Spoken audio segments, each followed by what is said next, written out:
ईश्वर की योजना हमसे अच्छी होती है। हमें ये बात समझनी चाहिए, जो हमारे हाथ से चला गया वो हमारे लिए अच्छा ही नहीं था। ईश्वर ने जो कुछ भी किया वो सोच समझकर ही किया होगा। एक छोटा सा 2 साल का बच्चा खेल रहा था। खेलते खेलते उसके हाथ में चूहे मारने की दवाई आ जाती है।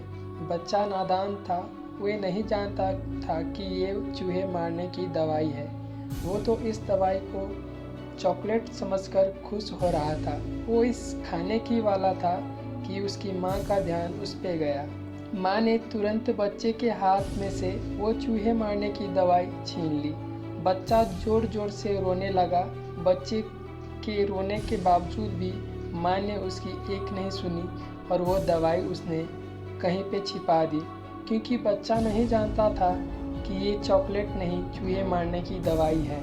पर माँ तो जानती थी कि ये चूहे मारने की दवाई है और ये मेरे बेटे के लिए सही नहीं है। बच्चे को कुछ पल खुशी देने के लिए माँ उसे वो दवाई नहीं दे सकती थी, क्योंकि वे उसके लिए हानिकारक थी। वैसे ही जब हमारी ज़िंदगी में हमें कुछ ऐसा मिले जो हमें कुछ पल की खुशी दे और फिर वो वापस चला जाए, तो हमें निराशा नहीं होना चाहिए।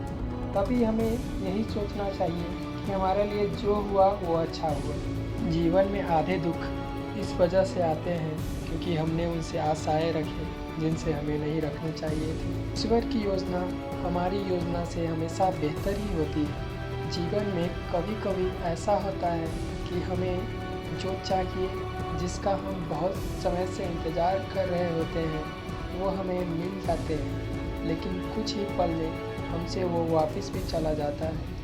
हमारे हाथ से वो सारे मौके चले जाते हैं जो हमें बहुत समय के इंतज़ार के बाद मिले होते हैं। ऐसी स्थिति में हमें ईश्वर को कोसने लगते हैं। हम ईश्वर से कहते हैं कि आपने मेरे साथ ऐसा क्यों किया। कुछ समय के लिए हमारा भरोसा ईश्वर पर से उठ जाता है, किंतु कुछ समय के बाद हमें ये एहसास हो जाता है कि जो हुआ वो हमारे लिए अच्छा ही था।